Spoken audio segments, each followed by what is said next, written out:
Bismillahirrahmanirrahim. Welcome students. Today we are going to study the topic current through a metallic conductor in chapter number 13, current electricity.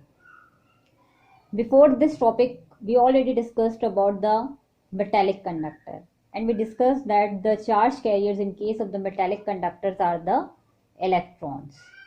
And as we already know that when we talk about the metal, we say that in case of the metal the valence electrons जो कि last shell के electrons होते हैं they are not bound, ये attach नहीं होते हैं atoms के साथ, but they are free to move within the body. So these electrons are known as the free electrons. इन इलेक्ट्रॉन्स को हम फ्री या आज़ाद इलेक्ट्रॉन्स का नाम देते हैं. और इन इलेक्ट्रॉन्स की मोशन इस तरह की होती है, यानी they move randomly just like the molecules of a gas in a container.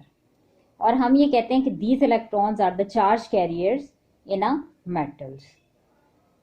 अब यहाँ हमने एक क्रॉस सेक्शनल एरिया कंसीडर किया एक मेटालिक वायर का, और ये एटम्स को रिप्रेजेंट किया जा रहा है, जबकि रेड कलर के जो एरोज हैं these are representing the free electrons.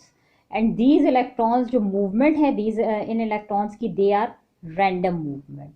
अब यहाँ इलेक्ट्रॉन्स जो है they are directed from here to the arrowhead because of the thermal velocity. ये थर्मल वेलोसिटी की वजह से जो इनकी मोशन है इसकी डायरेक्शन क्या है, डिफरेंट है, यानी they assume the direction due to the thermal velocity. अब हम ये कह रहे हैं कि बेसिकली हमारे पास यहाँ ओवरऑल जो करंट है वो इस वायर में जीरो है. उसकी रीजन ये है कि the rate at which the free electrons pass through it from right to left is equal to the left to right, दोनों सेम है. तो अब हम ये कहते हैं therefore the current through the wire is zero, यानी we are talking about the situation when before applying the electric field. Now in the second figure अब हम ये कहते हैं कि when we apply the electric field across the two ends of the metallic conductor और a wire, यानी by some means for example अगर हम ये कहते हैं यहाँ हमने इसके दोनों एंड्स पे बैटरी को कनेक्ट कर दिया है, तो हमारे पास क्या है, electric field starts to establish at every point within the conductor. अब क्या होगा कि due to this electric field electrons, definite सी बात है कि ये चार्ज पार्टिकल्स हैं और हर चार्ज पार्टिकल इलेक्ट्रिक फील्ड की वजह से कोई फोर्स एक्सपीरियंस करता है. नाउ जो इलेक्ट्रॉन्स करेंगे एक्सपीरियंस फोर्स वो क्या होगा, किस डायरेक्शन में करेंगे, these electrons experience of force in a direction opposite to the direction of electric field. अब यहाँ देखें कि हर इलेक्ट्रॉन क्या करता है, यहाँ देखें रेड कलर से इसकी जो मोशन है रैंडम वो due to the thermal velocity है, और ब्लैक कलर से इसने क्या किया है, अपने आप को वो मूव करना स्टार्ट किया, ड्रिफ्ट करना शुरू कर दिया है अपने आप को, यानी electrons starts to pull towards the right direction. तो ये हमारे पास जो नेट इसका इफेक्ट आ रहा है, this is they starts to drift towards the right direction due to the electric field, और in the direction opposite to the electric field. Electric field की डायरेक्शन ये है, इलेक्ट्रॉन्स नेगेटिव चार्ज पार्टिकल्स हैं तो वो क्या करेंगे, they pull towards the right, यानी in a direction opposite to the electric field, यानी F इज इक्वल टू जो फोर्स एक्सपीरियंस करेंगे वो F is equal to minus Q होगा. तो नेगेटिव साइन ये शो कर रहा है कि इनकी डायरेक्शन क्या है, opposite to the electric field. अब हम ये बात करते हैं कि जो फोर्स फ्री इलेक्ट्रॉन्स जो एक्सपीरियंस करते हैं इसका जो ओवरऑल जो नेट इफेक्ट होता है ये कोई एक्सेलरेशन प्रोड्यूस नहीं कर सकता, because electrons keep on colliding with the atoms of the conductor, कि ये कंडक्टर के एटम्स के साथ क्या है वो कोलाइड करते हैं. तो ओवरऑल हमारे पास जो ये इन कोलिजन्स का रिजल्ट आता है basically to transfer the energy of accelerating electrons to the latest. तो एज अ रिजल्ट हम ये कहते हैं कि electrons acquire an average velocity, एक बहुत हल्की एवरेज वेलोसिटी ये एक्वायर कर लेते हैं इलेक्ट्रॉन्स जो कि फ्री इलेक्ट्रॉन्स थे, पहले इनकी कोई डायरेक्शन नहीं थी.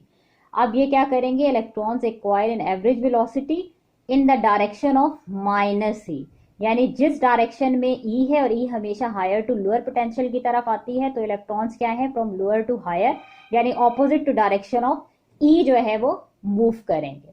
अब हम ये कहते हैं कि when electrons acquire an average velocity in the direction of minus E, तो इस केस में हमारे पास जो वेलोसिटी आएगी तो उसको हम क्या कहते हैं, ड्रिफ्ट वेलोसिटी कहते हैं, और उसकी डायरेक्शन क्या है, ऑपोजिट टू द ई होगी, यानी नेगेटिव ई होगी।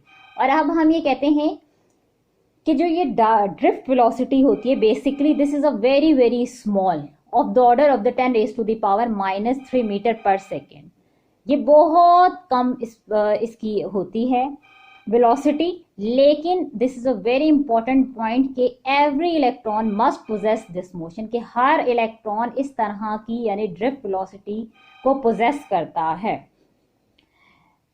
अगर हम फ्री इलेक्ट्रॉन की बात करें तो हमारे पास जो उसकी वेलोसिटी होती है रूम टेम्परेचर पे ड्यू टू थर्मल मोशन, वो सेवरल 100 किलोमीटर्स पर सेकेंड होती है। लेकिन जब हम ड्रिफ्ट वेलोसिटी यानी जब इसकी डायरेक्ट वेलोसिटी की बात करें तो this is a very small, in the order of the 10 raise to the power -3 metre पर सेकेंड, लेकिन हर इलेक्ट्रॉन ये पोजेस करेगा। अब हम ये कहते हैं कि so an electric field is established, electric field जो है कंडक्टर के अंदर एस्टेब्लिश हो जाएगी।